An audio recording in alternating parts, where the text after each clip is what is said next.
Let's talk about PHP Performance, specifically focusing on opcode caching.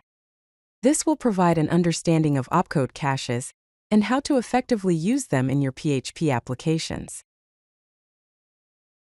Opcode caching involves storing the compiled PHP bytecode in memory.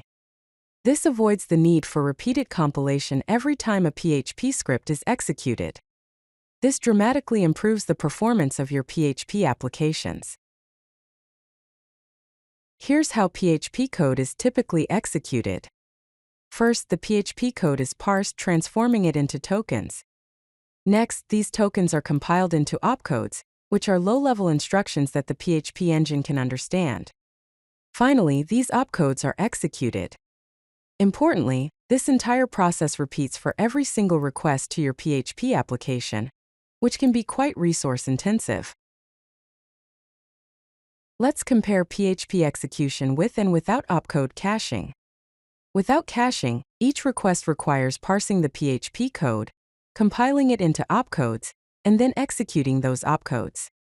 With opcode caching, the compiled opcodes are loaded directly from the cache, skipping the parsing and compilation steps.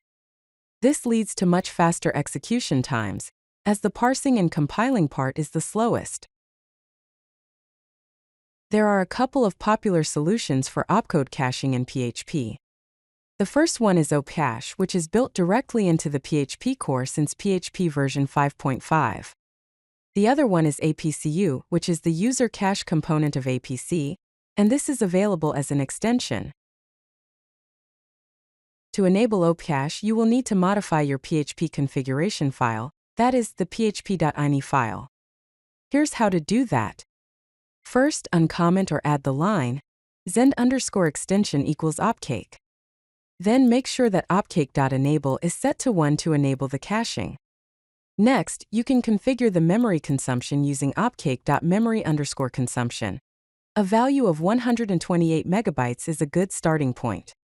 After that, set the intern strings buffer size with opcake.interned_strings_buffer. A value of 8 is generally sufficient. Finally, configure the maximum number of files to be accelerated using opcake.max_accelerated_files, with a value of 4000. After making these changes, it is very important to restart your web server so that the new configuration is loaded. To check if OPcache is enabled and functioning correctly, you can use a simple PHP script.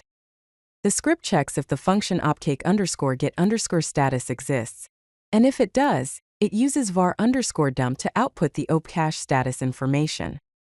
If the function does not exist, it means OPcache is not available, and a message is displayed.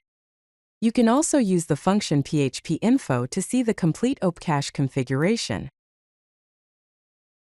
Using OPcache provides significant performance benefits for PHP applications. First, it increases the speed of execution by 2 to 10 times. Second, it reduces central processing unit usage and overall server load, resulting in more efficient resource utilization. If you like this video, hit that like button and don't forget to subscribe. Visit codelucky.com for more such useful content.